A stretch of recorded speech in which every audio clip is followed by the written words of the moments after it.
still vibrating. Yeah. Dylan's just checking his emails. Okay, ready to? Yep. You guys ready? Ready to Okay. Good afternoon, everybody. Welcome to the Windsor Star News Cafe. Thank you very much for joining us for our Windsor Mayor's Debate. Thank you to the candidates. I know you have a busy schedule, so thank you for making time for the Windsor Star and all of our readers. That's right. Each candidate will start with a 90-second opening statement. Then we'll ask a dozen questions, alternating which candidate starts first. The first speaker will get 90 seconds. The other two candidates will each get a minute. Then the first speaker gets a 30-second rebuttal. Following each question, each candidate will get 90 seconds for closing statements. Okay, now before the candidates got here, we sort of drew their names, those little placards that Dylan made with inspiration from Mike Graston. And as it turns out, John Milson got the seat on the left. He'll go first, followed by Drew, followed by Larry Horowitz. I just want to give a shout out to two University of Windsor students, Andrew Rorai and Lauren Hedges, who are helping us with their production today. Thank you guys. Journalism is a great career, followed closely by politics. Gentlemen, let's have a great debate. And Mr. Milson, over to, I should say one thing. We have a timer here. He will show the cards when you have 30 seconds, and then you have 10 seconds left. That's the big red clock. Mr. Milson, over to you. 90 seconds, opening statement. Well, thank you very much. Thank you, Windsor Star Cafe, for this great opportunity. You know, it's just a perfect chance for everybody at home or around the world to have a front row seat in the democracy in the city of Windsor. A lot of people have asked me, why did you want to run for mayor again? I'll tell you, being the mayor of the city of Windsor was just the best job in my entire life, and I loved it. Now, we still have a lot of problems here in the city of Windsor. Unemployment is still way too high. Our roads and our sewers are among the worst in the province. Homeowners have to battle City Hall just to get their own information out. Many of us were able to share Thanksgiving with our families, but we must not forget that there are a lot less fortunate. Poverty in Windsor is among the worst of any major city in Canada.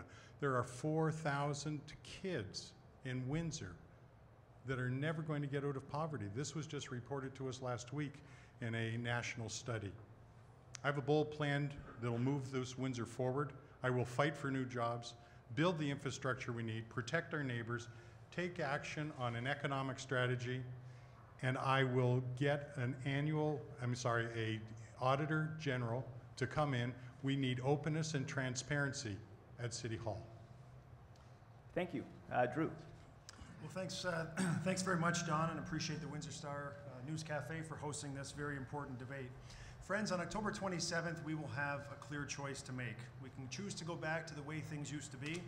In those days, it was 13.1% property tax increases, increasing debt, bank loans to fund operations, 12.5% unemployment, and little investment in our infrastructure.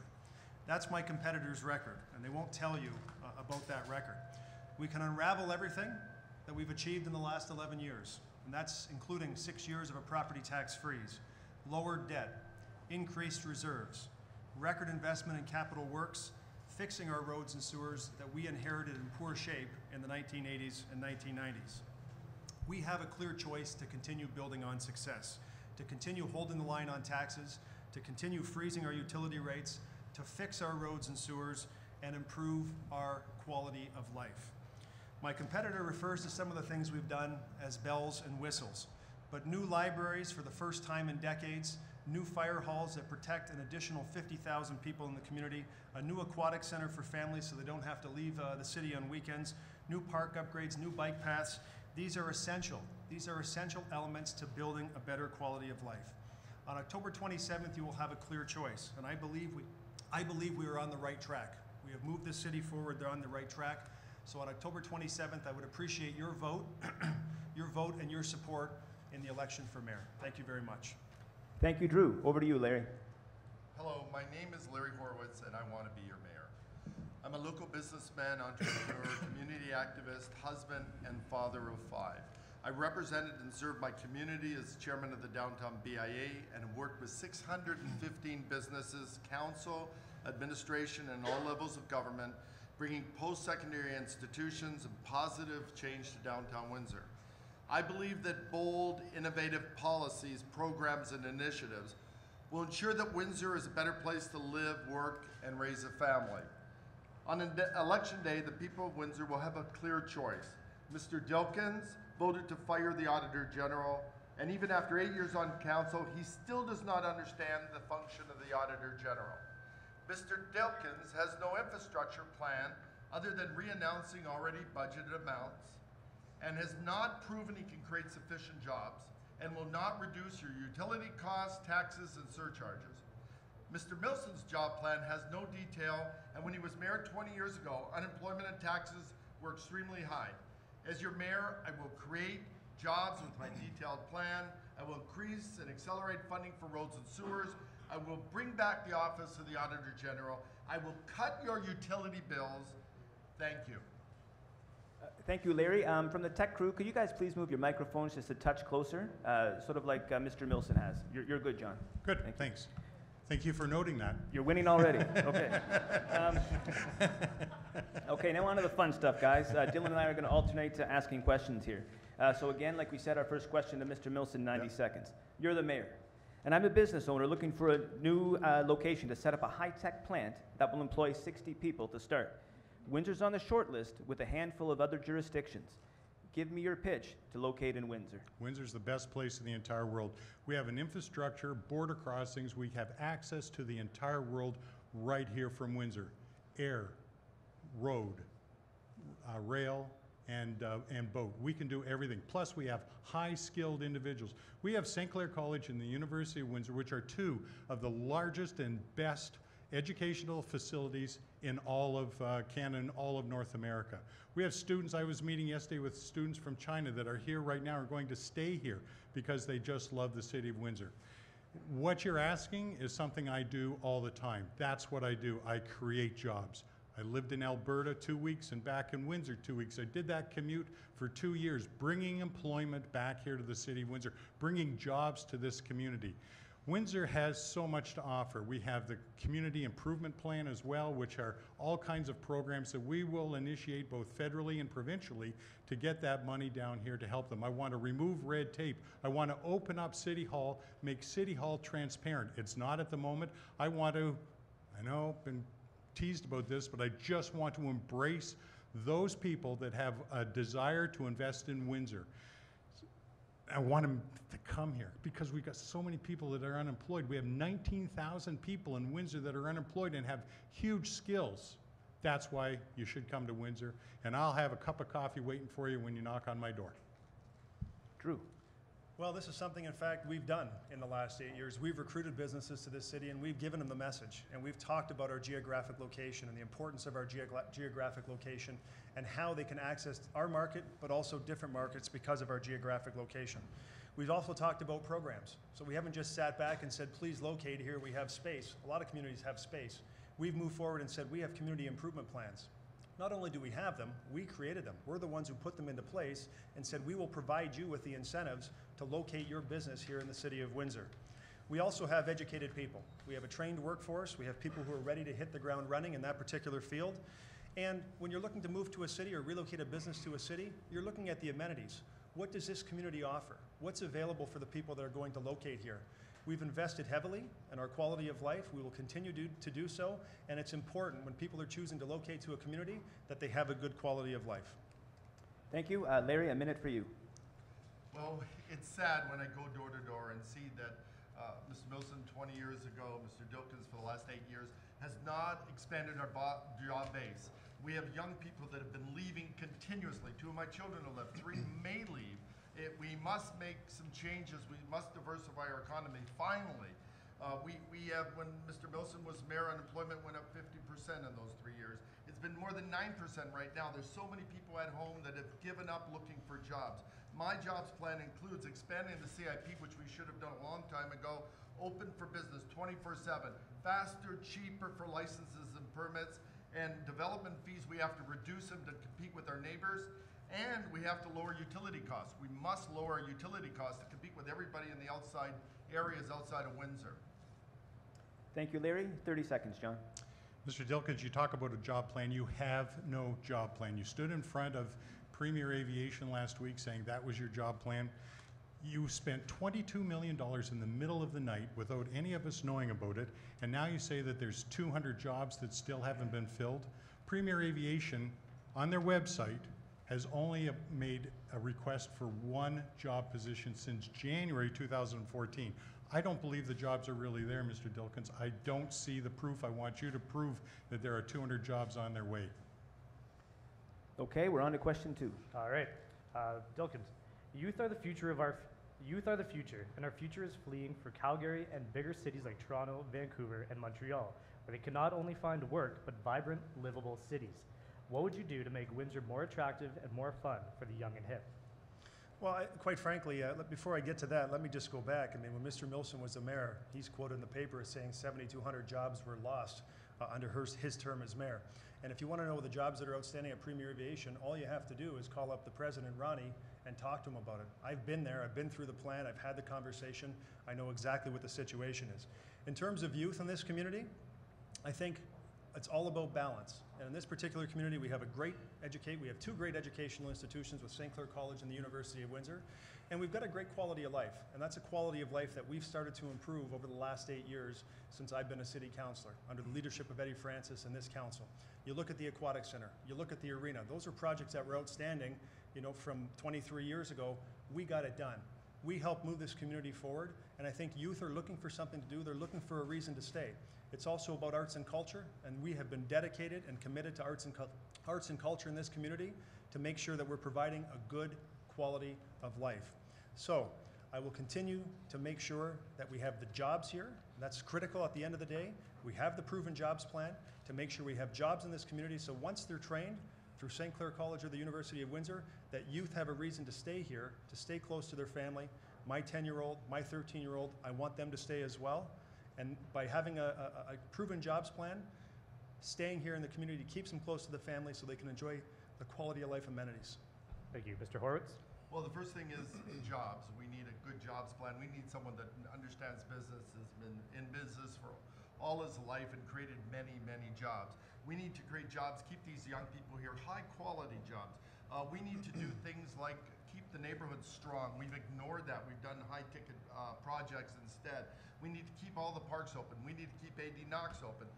We need to create cycle paths. We need to improve our public transit so people can get to their jobs. Right now they're having trouble getting to their jobs, and seniors going shopping on the weekends is difficult. There's a lot of issues. We need walkable green spaces. We need cycling paths. There's a lot of things that are all in my platform. We've been working on this platform for a long time, and it's a great platform. Please go to my website and look at that platform. Thank you. Mr. Milson? Thank you very much. I read that report from last week, and again, it was devastating. And I am the most optimistic guy in the whole world, and I'm going to turn this community around. But when we took a look at that report last week, it put the city of Windsor at dead last of places where young people wanted to come, people wanted to come. It was dead last, and I kept thinking, why? We have to change that. I can change that. I've proven that I can do that. Windsor is one of the most beautiful places in all of North America. And as has already been said, we have job opportunities. We just have to have an open, transparent government. We have everything that it takes to bring people here to the city of Windsor, especially with all of the amenities that we have here, and we just have to turn it around. I've proven that I can turn it around in the past, and I'll do that again. Thank you. And Dilkins, 30 seconds. Well, let's just be honest here and factual. When the unemployment rate today is 8.7%. When Mr. Milson was mayor, it was 12.5%. In fact, the Windsor Star is quoted as saying, if we were to add up all the thousands of jobs that Mayor Milson has promised over the past 6 months, without rock-solid commitments, it would be possible to start a small city. So I asked him, what jobs has he created? Where are these jobs he's talking about creating? Was that question We've put for our me? money where our mouth is. We've put our money where our mouth is. We've made the investments. We've helped diversify the economy. And as mayor, I would continue to do the same thing. Thank you. Okay, thank you. We're on to question 3, and Larry, we're going to start with you. Shifting gears a little bit here. U.S. President Abraham Lincoln once said, "Give me 6 hours to chop down a tree, and I'll spend the first 4 sharpening the axe." How did you prepare for today's debate? Did you study and practice, or rest up and relax? Hit the books, or hit the sack? Well, first of all, I've been preparing for this debate for 6 months. I started putting a platform together a long time ago. I announced when I had the Hydro Forum that we were going to look at utilities and lower utility rates. I announced about the Auditor General months ago before my colleagues took it on. I've been building the downtown, rebuilding it. It was in bad shape. I came back to Windsor and I saw that the children were leaving, the kids were leaving. They're educated here, there's great education, and then they decide to walk out after they're educated because there are no high quality jobs. So we needed to build the foundation. And what I've been watching for the last 25, 30 years is a city that hasn't diversified. My colleagues next to me had plenty of chances to diversify our economy. They didn't do it. Windsor is in the same shape it was 25, 30 years ago. The warning signs were there. Everybody knew what was going on, but they didn't do it. They didn't fix the problem. We need to go back to basics. We need to fix the infrastructure. We need to fix the roads and sewers. We need to fix the neighborhoods. And then we need to create the opportunities, and my job plan will do that, to create jobs, bring young people back. My 3 kids need to stay in Windsor. 2 are gone, 3 need to stay. Educate them and keep them here. Give them high-paying jobs. Thank you. Mr. Milson, 1 minute. I was born and raised in the city of Windsor. I've been preparing for this debate since I was born. I mean, city of Windsor, we all love it, right? There's just so much that's not been told. That's been my major concern. That's why I got back into politics again. What I've done is created jobs over the years. And I know that we'll be able to create more jobs going forward. There's 19,000 people that are unemployed here today. You know, when I spent last weekend with family, with friends, with neighbors, with businesses, with coworkers, all understanding what the issues are, they're all wanting, they need to get that spirit back in the city of Windsor again. That's what I can do. And once again, it's all working together as a team. If we're all pulling together in the same direction, that's what we need to do in Windsor. And that's what I hear all weekend long. Let's get going, let's pull together, let's make Windsor the best place again that it should be. Thank you, John. Drew.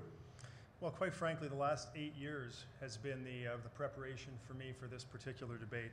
And having the knowledge, having the facts, and having been intimately involved in the decisions that have moved this city forward, I think prepared me for this, this debate.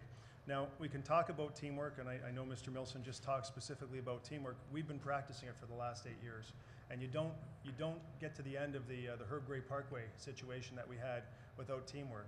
You don't get through the situation we dealt with in 2009 without teamwork. You don't get through a Great Recession without teamwork. You don't build an aquatic center and add to our quality of life without teamwork. You don't complete the arena that wasn't completed for 23 years without teamwork. And everything else that we've done, it takes a team approach to get it done. So in my particular case, it's been 8 years of on-the-job training. I've been here, I've got my hands dirty in terms of getting involved with the projects, and I will continue to do that at Mayor. I mean, that's you know, job one is jobs, and quality of life is equally important. Thank you. Larry, 30 seconds. I decided to get in the race because people want something done. They want a change, a real change, a fresh change. They want an Auditor General. They want their neighborhoods taken care of. They want to fix their sewers and their parks. They want to keep them. They don't want to close 32. And they want to cut their utility bills because they know they're losing jobs and businesses aren't coming to Windsor because of that. So we need to do things that'll make this city better. I'm willing to put my life on hold in terms of my businesses and spend 24/7 fighting for this community and making those changes to make this the greatest place on earth. Thank you. Just as an FYI, Dylan and I prepared by panicking and drinking copious amounts of coffee. And over to you, Dylan. All right, question number 4, back to you, John. After weeks of campaigning, what position or policy have you changed as a result of voter feedback? If you haven't changed your stripes, what have you done to reach out to groups and demographics you don't expect to get votes from? The common denominator that comes through loud and clear from everybody is we need an open, transparent city hall. That's what I do. That's what I am. I engage people. I ask them for their help. How can I help you? And that's what the major portion of our campaign has been. Creating jobs, open transparency, infrastructure. One of the big things that I found that I didn't really realize was as bad as it is the basements, the flooding. I mean, the flooding that's going on in our communities right now, when you have a home that's only 10 years old that is flooding every rainfall, that's just not right. And the plans that the city has put into place are just temporary Band-Aid solutions, and at those they're spending $5 million. There is a fundamental problem, an engineering problem that has to be looked at. When I take a look at the people that are coming to me and helping, and the thousands that are working with us to get me elected, is just phenomenal. And all they really want is a wonderful place to work and to live. 19,000 people that are unemployed, that is not sustainable, and I will make that change. Thank you. Drew? Well, the Band-Aid solutions that are being referred to certainly have helped. Probably half the people who had basement flooding in 2011 did not call in to report in 2014 with these two mega storms that we had this year. So the things that we've done have actually had a real and substantial impact and ability from people to help stop their basement flooding. Do we have more work to do? Absolutely, and it's part of my proven jobs plan, a plan that I've been involved in for the last 8 years that we've executed. It includes holding the line on taxes, so we've held the line. And this is one of those common denominators. You talked about changing policies. It's something everyone can agree with. Continue to hold the line on taxes, make this community more competitive. Also diversify the economy. We've put our money where our mouth is with Premier Aviation, with CS Wind, with the FedEx Cargo Hub. We'll continue to do that. We've continued to invest record amounts in infrastructure. So if you look at what we're spending today on infrastructure, it's 10 times more than it was it's triple what it was just a decade ago.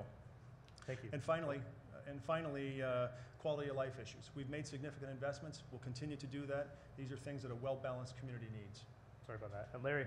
You know, it's interesting that as I go through the community, my colleagues are saying, well, we're going to hold the line on taxes, and some of them are saying we've raised taxes tremendously in the last 8 years and 23 years ago. That question is not the real question that I'm getting from walking door to door and going from business to business. They're asking, why are property taxes so high in Windsor? Why are they much higher than Tecumseh or LaSalle, the areas we compete against? Why are they so much higher than London or Kitchener? That's the real question, and I'm trying to get answers. I'm trying to figure out, with our budget and what we have, a $750 million budget a year, why haven't we been able to fix the neighborhoods? Why haven't we been able to fix the sewers and keep the parks open? Why haven't we been able to work on cutting utility bills? Why haven't we brought in an Auditor General? When an Auditor General in Ottawa, for example, has saved $10 to $15 million off of their budget, why haven't we done those things? It's time for change. It's time for a fresh look. Thank you. And John, 30 seconds. Drew, you just don't get it. And when you talk about the sewers, that you fixed it, you know, we've got hundreds of people that called into 311. There is a report that's done that you and your members of City Council refused to release. Windsor Star had to get a freedom of information to ask you to reduce it, to get it out there. And you said, I'm not going to release it until after the election. It's just that's the kind of feeling that we all have, is that we're left out in the cold and we don't get the answers that we deserve. All right, thank you. Okay, thank you. Question number 5, we're going to start with Drew Dilkins. All we need to do here is put Transit Windsor in a headline, and it rockets to #1 on Chartbeat, which measures our website traffic. Public transit plays a vital role in many of our readers' lives. How often do you, personally, take public transit, and what can we do to improve the service for those who rely on it, and what are your thoughts on regional transit? I don't use Transit Windsor a whole lot. I do if I'm going over to the States and I'm going to one of the events over there. I find it to be more convenient, but as someone who has a busy life and is picking kids up, it's not the most practical means for me, and I'm fortunate enough to be able to afford a car and be able to use a car in the city of Windsor. But I hear the complaints, and we've heard the complaints loud and clear as a city council, and we've made significant investments. Over the last year, we've invested more than $1 million to take care of some of the overcrowding that we see on Transit Windsor. So the Crosstown 2, the 1C, we know that those buses at frequent times are passing by people who are waiting for a bus because capacity was so high on the bus. By adding $1.2 million, we're able to increase the bus service, the frequency, and what that does is it allows us to provide better service to those residents who are waiting. But the most interesting part of your question to me is the discussion about regional transit. And it's kind of a shame that we can get someone to the Palace of Auburn Hills for a concert, but we can't get someone to a job in Essex. In the city of Windsor, we are more than willing, we are excited about the opportunity of regional transit and would like to sit down with the County of Essex to have a serious discussion on how we can increase our service, improve our service, to provide county-wide service. And at the end of the day, we can share the overall overhead that exists from running a transit service. It's not cheap, it's an expensive service to run, but we continue to find efficiencies. We've increased service, we've put our money where our mouth is, and we'll continue to have the conversation and do so. Thank you. Larry, a minute. I'm glad Drew's excited. They've had 8 years to be excited. I'm glad Mr. Milson's excited. 23 years ago, he had a chance to fix this stuff. Look, public transit creates jobs. Public transport's quality of life. You know, when I go door to door, I hit about 15,000 homes, close to 100 businesses. And at those businesses and homes, they tell me that kids can't get to work. Kids can't get to school. We have very limited schedule. Seniors on the weekend, they can't even go get their groceries. It's ridiculous. It's upsetting to me. And when I talk to these people at their door, I feel really bad for them. We need to improve public transit. We need to look at the routes and fix them to create jobs for our community, to get young people to school, to get young people to their jobs. We need to make it a better city, and that'll green it, and that'll make it much better. Regional transit, I had personal conversations with Warden Bain, plus others from Tecumseh and leaders from those areas. They've been trying to work with the city for regional transit for a long time. No one will talk to them. They talked about a pilot project, which I'm all for, along Riverside Drive. Okay, I think, sorry, he gave you the 10 seconds, is that correct? Yeah, I'm sorry, that was your minute. Mr. Milson. You know, if you're in Toronto, no one asks you if you have a car when you go to apply for a job. In the city of Windsor, that's the first question they ask. Do you have transportation? And if you don't, chances of getting that job are pretty limited. We have to improve it. Now, I said, let's do a pilot project last week at one of these interviews where I said, you got an iPhone, you know, I lose my iPhone and I go on and I can check it. Why don't I take an iPhone and put a little duct tape on it and stick it in a bus? And then everybody can now see where that 1C is, see how close it is. You'll be able to follow it right on a map. You know, $600 to try a small program. Mr. Dilkin said he'd have a committee do it. It'll cost them more in coffee and donuts than $600 to have their meeting to talk about it. Let's just do a pilot project. Nice and simple. You know where the 1C is, and all of a sudden your system is a lot more reliable than it is today. Answer the question. Have you ever ridden a bus? I have indeed, sir. Okay, well, just to be fair, that was from the crowd. I did ask when was the last time you guys took public transit, so let's just boom, boom, boom, let's get this out of the way. John. Hasn't been this year, but it was last year. Drew. In the spring. Thank you. Larry. To a hockey game last year. Thank you. Okay, and then Drew, wrap it up with your 30 seconds. Well, what I hear from Mr. Horowitz is really someone who's willing to say anything to get elected. There have been numerous conversations with the county, and you have to understand that when you have a discussion about regional transit and an item that's this expensive, you have to have a willing partner. The city is absolutely a willing partner. I am a willing partner and a strong believer in regional transit and in whole sorts of regional cooperation. And when it comes to transit, we've also made significant investments looking at the future of our transit fleet, electrifying the fleet with Proterra. Thank you. Okay, thank you. Starting with Larry. What do you think about panhandling in the downtown core? And what is your plan to make the core a destination for tourists and families and not a destination best avoided? That's kind of not fair because this is something I've been working on for 20 years. I came back to Windsor because I saw that Windsor was falling apart in terms of the downtown and jobs. And I said 20 years ago, I came back from Manhattan. I said, I've got to be in Windsor. The heart and soul of a city is downtown. If you rebuild a city and you turn it from Sin City to a prosperous retail development area to an area that people want to go to, take heart in your downtown, you'll have a great city. Downtown, I led the BIA for 6 out of 10 years as the chairman of the downtown, re-elected over and over again. And the number one priority, which is the number one priority for Windsor, is jobs, diversification, and making things better in your downtown and in your community. Our number one priority was retail recruitment, and I'm happy to say that we cut retail space. We now filled retail space. It was 30% vacancy, now it's at 11%. We did our job. We started with the basics like we have to do in Windsor. We started with downtown being a neighborhood and thinking of it as a neighborhood, fixing the streets, doing streetscape, and then attracting businesses. We have to do that throughout our city with a jobs plan, with a plan that attracts young people back to Windsor, that creates jobs and green spaces, and that makes this city one of the greatest cities in the world. It can be done. We have to take heart in our city. Just like we have to believe in our downtown, we have to believe in our neighborhoods once again. Thank you. John, you have a minute. I recently met with a representative from the University of Windsor, Marion told me of a wonderful program that is already available right now and already in place, where they have taken individuals that were on the street, basically hired them, provided them with funding, and they go around to some of the other panhandlers, although I don't like to call them that, just they're wonderful individuals that are needed to be found. And the University of Windsor has a program where one will go and talk to the other, find out what in life they would really like, and let's get training for them. Let's get them back into the workforce. Also was part of a founding meeting that took place back a month and a half ago, or no, just this last month, with 140 social agencies, service agencies in the city of Windsor that take a look at the mental illness and the difficulties with dealing with a lot of these individuals in the city of Windsor. And there's programs out there that I will ensure continue to grow, to be a part of our community, and make sure everybody is assisted and helped in whatever way they require. Thank you. Drew?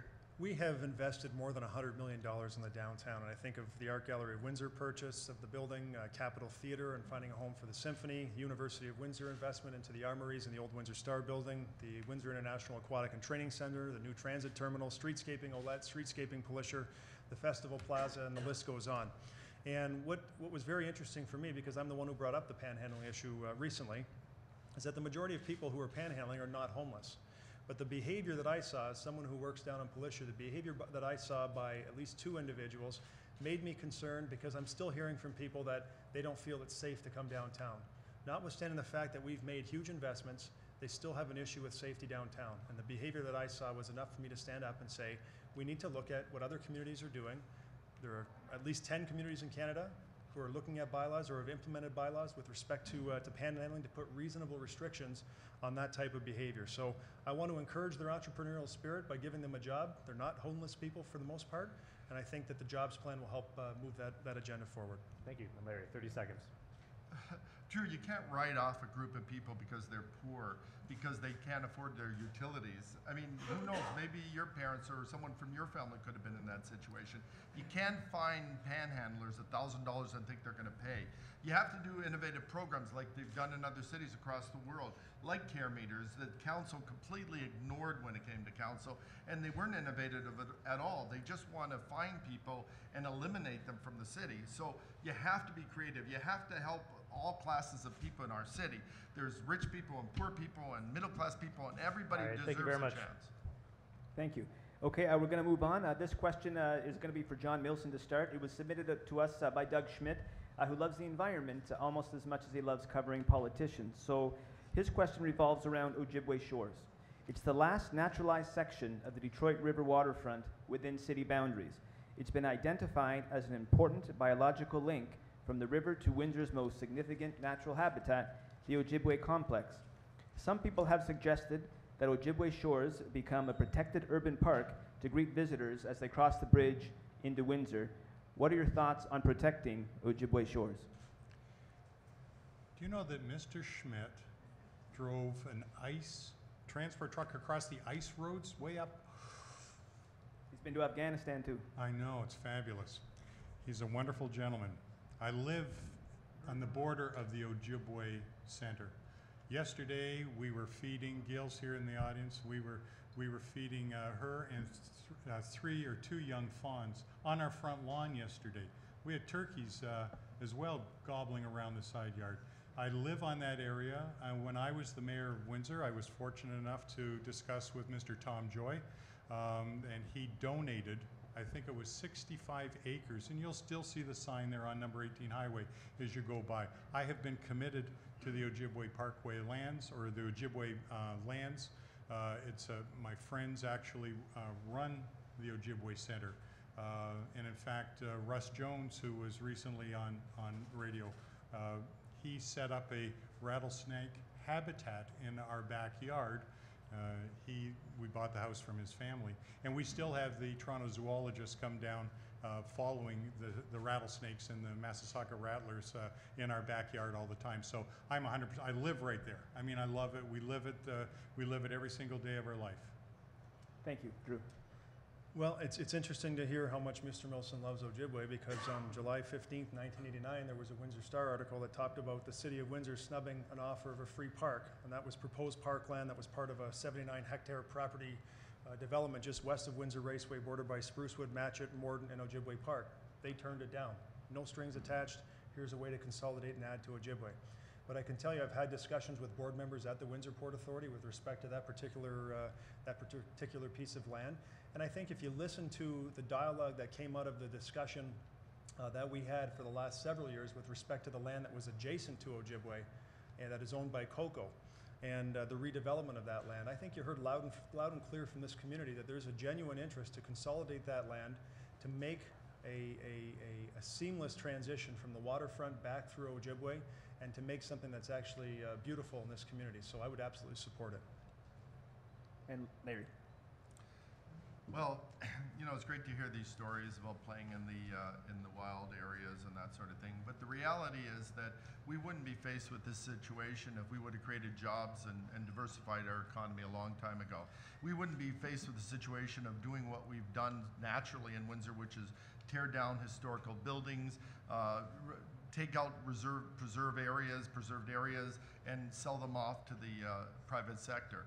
We should have been working on fixing our urban areas. We should have been working on creating businesses all through our city and filling retail space. We should have been working on a jobs plan and keeping young people here. We wouldn't be faced with these difficulties if we would have diversified our economy and created jobs and worried about keeping the parks open throughout the city instead of closing them. So we're faced with a situation now because we've really neglected what we need to do to make this city great and attract young people back. John. Again, we have such a wonderful resource in the Ojibwe. I was part of it when I was the mayor, getting it from Mr. Joy, and he donated that to the city of Windsor. I'm just very proud of the entire Ojibwe system. Okay, thank you. Part two. Okay, we're gonna ask a follow-up question here. Again, it's from Doug Schmidt, and we'll start with John, because you guys have just been very clear with your environmental bona fides. We want to preserve Ojibwe Shores, but Ojibwe Shores is also the last main piece of undeveloped Port Authority land that is zoned industrial.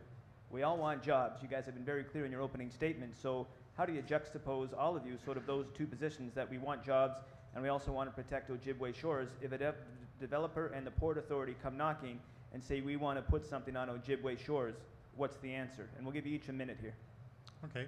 We, at the moment, we have a lot of in fact, just this last week, I was able to get a company from Windsor spot on the waterfront by working with Dave Cree and working with the Windsor Harbor Commission, which will create, I'm not sure, but probably about 15 to 20 jobs at least. And so there was Port Authority working with them. There was ample room on the existing waterfront properties for the port. The port itself is just an incredible facility, and there is a lot of existing buildings, industrial buildings, that we're going to continue to use that are already in existence now. Thank you. Drew. Well, I guess I don't necessarily subscribe to the premise that we're out of industrial land, that this would be the last piece of land that we would have to go to. I think the Port Authority, in my conversations with several board members, is very well aware of and quite clear of the public outcry that happened just within the last year with respect to their intentions to move forward with that land, which helped cause them to back off and stand down. And I don't think there's going to be any attempt in the near future or in the foreseeable future for them to do anything. But with respect to industrial land, you also have to recognize that we work on a regional approach. And the City of Windsor helps fund the Windsor-Essex Economic Development Corporation. There's industrial land all throughout the county. And as much as the Mayor of Windsor is focused particularly on the city, if something is located just outside the City of Windsor and it creates jobs for this community, then I'm certainly not going to turn a blind eye and say that that's a bad thing for the community as well. But the mayor has a responsibility to try and pursue industrial development in the city. I think there's enough land in the city to do that. If there's not, we can also work with our county partners. Thank you. Larry. There's a lot of brownfields, there's a lot of infill in the city that needs to be first taken care of. We need to fill in those spaces. We need development in the city. We need to go back to the jobs plan, which is lower development fees so people can actually take advantage of what we already have. We need to increase the CIP, the Community Improvement Plan, and expand it so that we can create all kinds of businesses in our community. Ojibwe is so important to the community. Everybody should work together, just like we did on the riverfront. Remember how we saved the riverfront? Remember how our civic leaders before all got together and made sure that the waterfront was saved in our city and brought forward and kept for our children and our grandchildren? We need to do the same with Ojibwe Park. We need to save and preserve that area and make it and preserve it for our children and grandchildren. Okay, thank you. Now, Drew, this question's for you. Other than hiring an Auditor General, how specifically would you improve transparency at City Hall? And Drew, please confirm your stance on the hiring of an Auditor General. The other two candidates have been clear on what they want. Okay, well, I think I've been fairly clear, and I said that there is an Auditor General, and I will say that the function of the Auditor General does exist. That function exists. They produce the same audits with PricewaterhouseCoopers. The only real difference under the Municipal Act with respect to an in-house Auditor General versus an outsourced Auditor General is the ability to subpoena. But if you look at what happened in Amherstburg, if you look at MFP as an example, when there's any impropriety of that scale, the police are always involved. The police are called and they have the ability to subpoena. But in fact, the same reports are produced whether you have an in-house Auditor General, value for money, or performance audits. But what have we done as a city, and what would be my commitment to move forward? We are the only municipal utility that has opened their meetings to the public. NWIN Meetings is the only one in the province that you can walk into and attend their meetings. We've reduced in-camera meetings. We've reduced the time that's spent in camera. All of our attendance records are posted online. And you know what? I think we've made great strides in terms of openness and transparency, and we'll continue to do so. Thank you. Larry? The Auditor General is something I brought up many months ago. I put in my platform in July. I've been talking and talking about it as I hit 15,000 homes and all these businesses. That's the one thing everybody talks about. They say, why do we not have faith in our city anymore?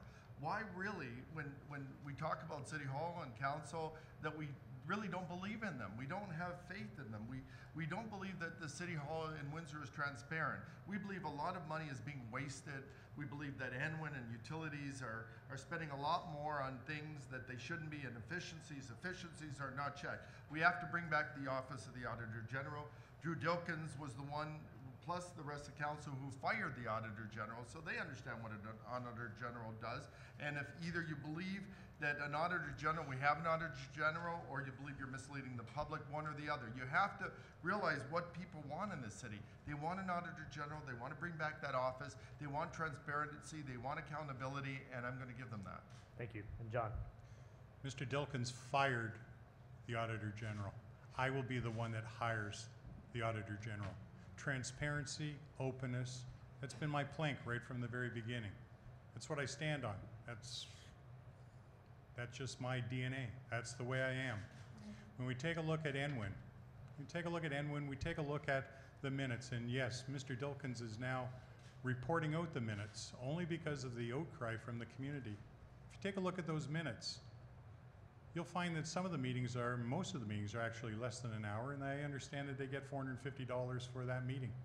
And then you'll also notice that just minutes later, they'll initiate their next meeting and charge another $450 for that. $900 for an hour's worth of work doesn't sound right to me. That's why I have said there's no double dipping. No double dipping for John Milson. I will not be taking anything from any of the boards that I'm on. Straight salary, whatever the mayor's job pays, that's what I'm going to take, which I believe is about half of what the present day mayor is receiving today. Thank you. And Drew, 30 seconds. Well, just to be clear, Drew Dilkins did not fire the Auditor General. We work as a city council, as a team, and City Council, after hearing the report from administration and having a fulsome understanding of the situation, made a decision to terminate Mr. Langlois' employment. And I would expect that based on what was received by City Council at that time, that the gentleman on either side of me would have made the same exact decision. But that's up to them. What's interesting to me is Mr. Milson talks about wanting to have an Auditor General that even when he was the president of the Raceway, he refused to read audited statements. Thank you. Okay, maybe we can have a scrum after, and we can continue that conversation. We're going to go on to question 9 now, and we're turning to Windsor Fire, and we're going to start with you, Larry. Okay? Windsor firefighters say the city's ill-conceived, rash, and hurried firefighting plan, which was passed unanimously by City Council, puts the public at risk. Do you agree with the firefighters that response times are substandard and the public is at risk, Or are you more concerned with the fact that it costs more to run sort of Windsor fire departments than many others across Ontario? You know, I lived in New York City where the fire department is one of the highest regarded companies, service organizations in the city. Everybody loves their firemen in New York City. In Windsor, I come to a city that it's back and forth between administration and the fire department. And I'm going, what is going on here? Why is there so much back and forth? Why doesn't anybody like each other in Windsor? And I see that it's a political game. I'm not sure, because I'm not part of the discussions of whether, you know, we needed to do what we did. And I'm going to go along with administration and council because they're democratically elected and that's a decision they made. But the one thing we go back to is this cooperation, this likability, this feeling of nobody likes anybody in this city. You know, the fire department is a very important department in our city, and I look at Kitchener and I look at Mayor Zare and how he made it so that people get along.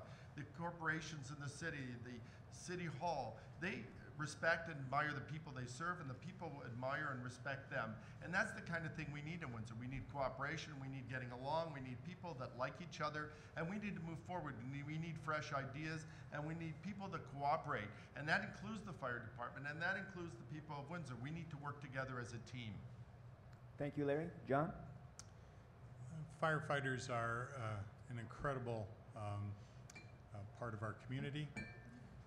I take a look at the fire hall number 2, and I take a look at, once again, that whole process of why we had to rush to ram a fire hall over onto Chandler Road. That fire hall has my name on it, not that that's important, but that meant that it's 23 years old.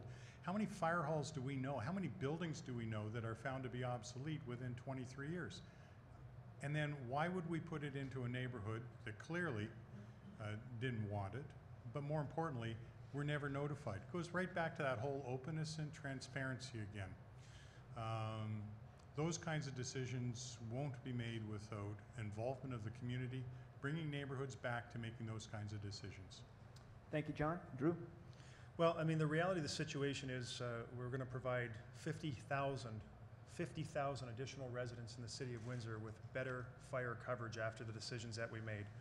And the community consultation that Mr. Milson talks about, these are extremely complex decisions that are, and scenarios that are worked through by the fire chief and administration in terms of the location of fire stations. They're not just placed willy-nilly. They're looked, and moving them over just 2 or 3 blocks can have a significant impact on the level of service, overall service that's provided. Now, it's kind of rich that the majority of the people who are complaining, the fire association, the majority of their members are quite happy living in jurisdictions where there's volunteer firefighters. And so we have provided, and we will provide better fire service for 50,000 additional people. And I guess at the end of the day, this is about making hard decisions and putting taxpayers first. And I think if you look at me, I'm not afraid in my 8-year track record to put taxpayers first and make those hard decisions. Thank you, Drew. Larry, 30 seconds. You could put taxpayers first and do what's best for the community, but you don't have to take on the fire department. My nephew's a fireman. He moved from Oakville to Windsor because he loves Windsor. And he moved into downtown Windsor, and he pays his taxes, he buys groceries, he goes to all the restaurants on Erie Street, and he's a great citizen of Windsor. So we need cooperation, we need to work together, and we need to maintain a better Windsor. Thanks, Larry. Okay, thank you. All right, John, starting with you. What is one big project you would like to see the city undertake if the economy continues to improve in the next 4 years? Can't be one, it's going to be 2. You already have these projects already underway.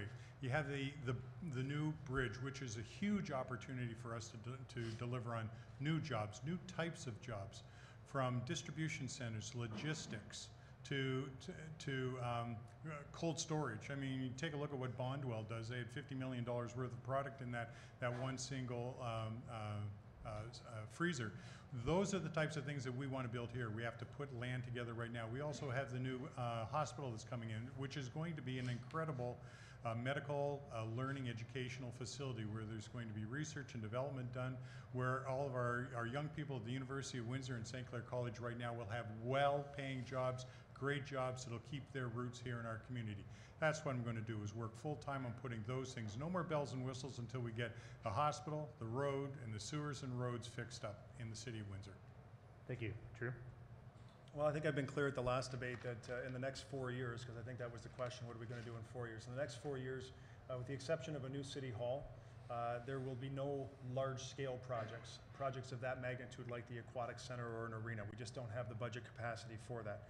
But I've been quite clear in my plan, my detailed improvement jobs plan that talks about infrastructure, roads and sewers, and my commitment to dedicate $268 million to a dedicated roads and sewers investment fund. And although that's not a large project in and of itself, these are a series of small projects that will have a big difference on the community, that will make a big difference for the community to help address the neglect that we were left from the 1980s with respect to sewers. He was in basements squeegeeing it. He never fixed the problem, never fixed the sewer system. We need to fix that. We need to move forward, and this $268 million will help us get there. Thank you. And Larry? Big projects. The city needs big projects. You know what they need? They need jobs. I will devote 24/7 to creating jobs and diversifying this economy. They had a chance to do it. My colleagues, never happened. Our diversification never happened. We still have all the young people leaving because they can't find quality jobs. The sewers, roads, never happened. They did the big projects. That's not what the people want that I talk with on an everyday basis, going door to door, talking to businesses. They wanted their sewers and the roads fixed. They wanted us to bring transparency to City Hall. They wanted a better city. Those are the big projects. The hospital's gonna happen. We have to guide it and make sure it stays in Windsor and make sure it's a teaching hospital. The double stack tunnel is gonna happen. We have to make sure jobs are created from it, and the bridge as well. Those things are gonna happen, but we have to guide them. We have to create jobs. We have to create transparency. We have to lower utility rates, and we need to make Windsor a better place for young people to be. Thank you so much. And John, 30 seconds. My opponent just recently saddled us with another $8 million for a parking garage to replace 65 parking spaces. Now, he'll say there's 300 and some odd parking spaces that the garage was going to hold, and that's true, but that's for a high school that has not even been passed, not even been looked at, and yet he saddled this next council with that kind of dollars. And by the way, Mr. Dilkins, I went back to that wonderful lady married last week. She's 93 years old, sat in her living room with her, and she's not had any water since we fixed her street. Thank you, gentlemen. Okay, we're moving on to question 11 here, and we're going to start with Drew Dilkins. Drew, what would you do to make this area a more attractive and welcoming destination for seniors, a key demographic with significant disposable income? Well, before I get to that question, let me just go back and wrap up the parking garage issue. There is, in this new parking garage, it's not 65 spaces. There are 300 spaces that will be created, and contrary to what Mr. Milson said that it was going to cost $8 million, it's actually only $7.2 million. And he forgets about the 1,000 students that are being brought downtown, the $10 million investment that the city's making to bring 2 faculties from the University of Windsor downtown. With respect to seniors, I think seniors are a very important demographic for the city, and we've put our money where our mouth is, and I'll commit to continue doing that as mayor.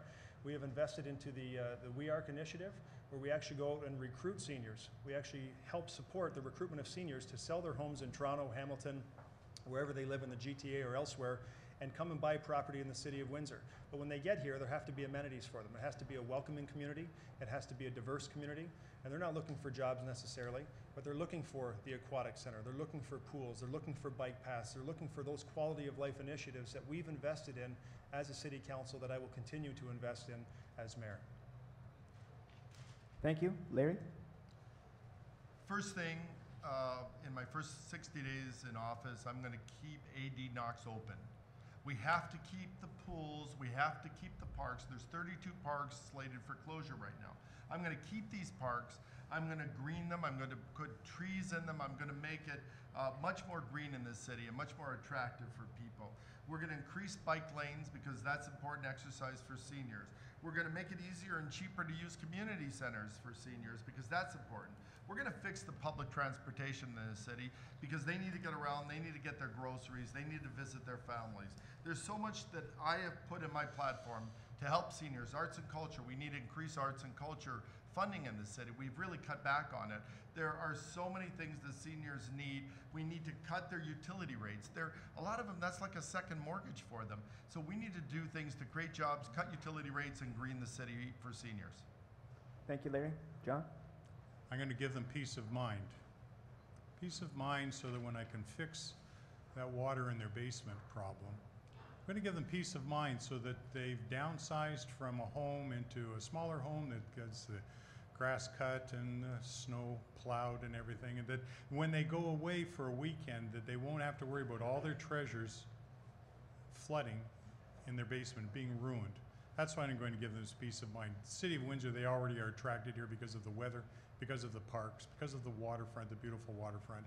What I'm going to give them is peace of mind. Thank you. Drew, wrap it up, 30 seconds. Well, I think it's also important to mention that we've held the line on taxes for the last 6 years, and the commitment is to continue doing that moving forward, specifically for 2015. So if they're looking at, if you're looking at people who are on a fixed income, there's something that they want, and that's certainty in terms of their bills. We've held the line on the portion of Enwin's bill that we control at the City of Windsor, that 21% portion. That has been flat at $32 a month since 2006. The commitment is to keep it flat moving forward for the next 4 years. Okay, gentlemen, thank you so much. Now, in your first year as mayor, sorry Larry, this is for you, what would you do to cultivate a better relationship with Essex County and the lower tier municipalities? Where does increased regional cooperation make sense? Well, again, I've been meeting with Mr. Bain. I've been meeting with heads of the communities around us, Tecumseh, LaSalle, Essex, different areas, and I've been talking to them about cooperation and having a better relationship with them. And I believe that the city can really benefit by it. I believe there's a lot of jobs that people in the county have to go to in Windsor, and I believe there's a lot of jobs in Windsor that people need to get to from the county. I think we should start with a regional transit policy. I believe we talked about different pilot projects, and one Mr. Bain thought was brilliant was bringing a bus down Riverside Drive and hitting from one side of the county to the other, each community individually. He felt that that would increase the arts and culture usage in the communities. He felt, and I do as well, that it would increase the jobs in the community, and that's something that we really need to work on. So there's a lot of things we can do to cooperate with our county. At the same time, cost-benefit analysis. I'm a businessman. We have to do what's best for the city, and we have to make sure that the cost of it is not more than our part of the program. Thank you. And John? Collaboration is what I do in my life. That's what I've always done. United Way is a great example of how the city and the county can be working together, just as they do as the same model of teaming, everybody pulling in the same direction. Back when I was the mayor, we had quarterly meetings with City County Council. We dealt with extremely big issues. I was fortunate enough to be the only one that did an actual border adjustment with two neighboring communities when I was the mayor to assemble the Twin Oaks Industrial Park. That industrial park today is still thriving and doing wonderful, and that was part of working together with our neighboring communities. Regional transportation is a big thing, as has already been mentioned. There are so many issues that we deal with right now in the county. It's extremely important that we continue to work together through a very collaborative effort, and that's what I will do as mayor. Thank you. And Drew? I agree. I think collaboration is key, and there's no real differentiator here, I think, between the three of us. It takes a solid working relationship. It takes years of trust building, because there is a deep-rooted suspicion that goes back decades between the city and the county, from past amalgamations back in '66 and even before that. So I think having consistent leadership and building that relationship is very important, and building on the success that we've already had. So we cooperate, we share and provide water services to some municipalities in the county. We share with Lou Romano, the expensive water treatment plant. We share capacity with LaSalle there, the Windsor Essex Economic Development Corporation, Tourism Windsor Essex, the Essex Windsor Solid Waste Authority, IRCA. These are all organizations that we collaborate, and we start building trust one person at a time. So collaboration is the key. I think regional transit is something that's doable, and I think the conversation just has to be, brought forward each year. Thank you so much. And Larry, 30 seconds. Let's be honest. There is not much of a relationship between the city and the county. They don't like each other. I want to bring us back together. I want regional cooperation. I want to talk. I want to sit down with them, the leaders of all the areas in the county. We'll sit down, we'll figure out how to create jobs together, how to make this area amazing, how to bring people from other areas into Windsor. We now started the process. We have to continue the process, and we have to work together as a team. Okay, thank you. So guys, that's 12 questions, but while we were talking, there's a customer in here who isn't on Twitter, and they went to the owners here, the Green Bean Cafe, and said, could you please ask a question on my behalf? So I said no curveballs. It's a bit of a slider. It's a question you've answered before. We'll start with John. We'll give you a minute, and it's for the customer in here who took the initiative. And get on Twitter, and you can talk to us directly. But where do you stand on the outsourcing of city jobs? We'll start with John, and then Drew, and then Larry, a minute each.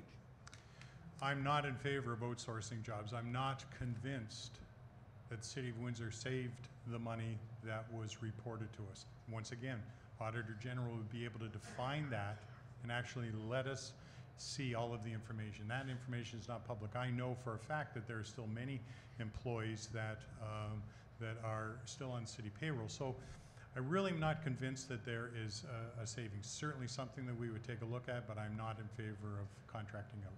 Thank you. Drew? Well, I think you have to always have the taxpayer's best interest in mind. And when it comes to holding the line on taxes, which is a commitment we've made for the last 6 years, and will continue to make moving forward, you must not close your mind to all the options that exist. Outsourcing is one of those options. It's one of the efficiency sides on the expense side to see if you can reduce the cost of doing business. We did it on the garbage side, saved $900,000 a year. We got out of the daycare business because our costs of providing daycare were 3 times what it costs the private sector to provide that service.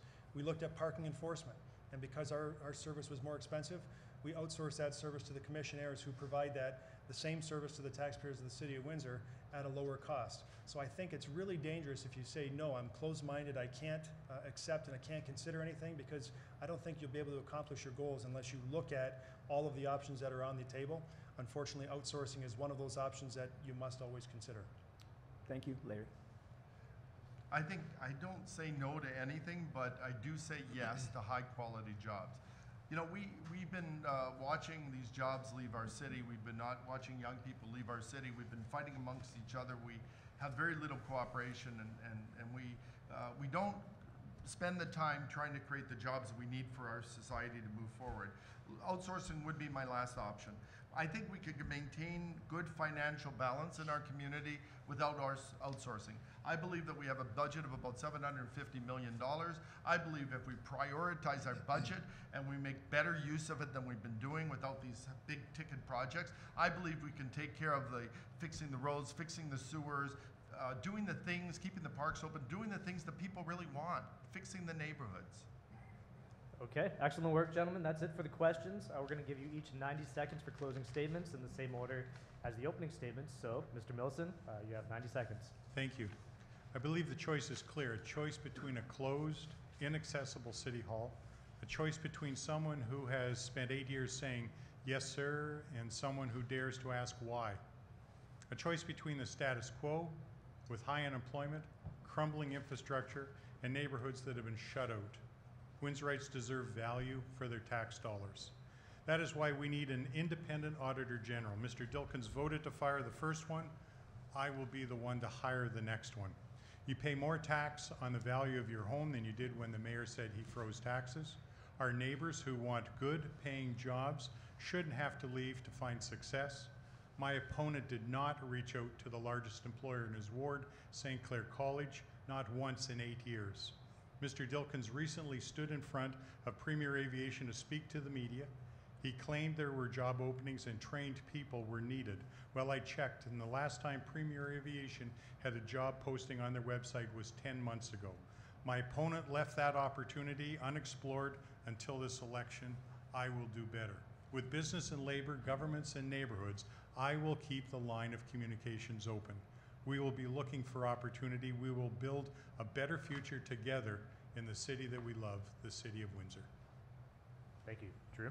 Well, thank you. For the past 8 years, I've worked hard to help turn our city around, to reposition our community post-recession as a modern, progressive community that offers the amenities that meets the needs of our residents, so that families choose to stay here, so that businesses choose to locate here, so that retirees choose to retire here.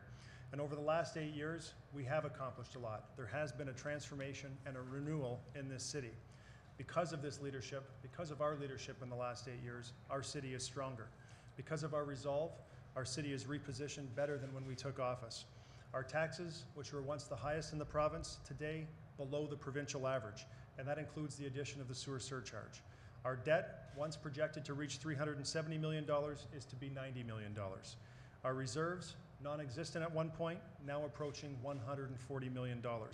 And we have invested record amounts into tackling the infrastructure deficit that for decades was neglected. As mayor of this city, I choose and I will continue to build upon the success that we've had, to continue to invest in our community, to transform our libraries, to add the pool, to deal with the fire hall issue and provide better service for 50,000 additional people. On October 27th, I ask that you please consider our records. Ask yourself, do you want to move forward? Do you want to build on success? Or do you want to go back to the days with high unemployment, high taxes, and unravel all the good things that we've accomplished? I ask for your support on October 27th to help move our city forward. Thank you. Thank you. And Larry? My fellow Windsorites, your choice is clear. Of all the leading candidates, I'm the only one that represents real change. A vote for Mr. Dilkens means there will be no Auditor General. He will not put our neighborhoods first and keep our parks open. And there will be no cuts to our utility bills. A vote for Mr. Milson means there's no real jobs plan, and there will be no cuts to your NWIN bill.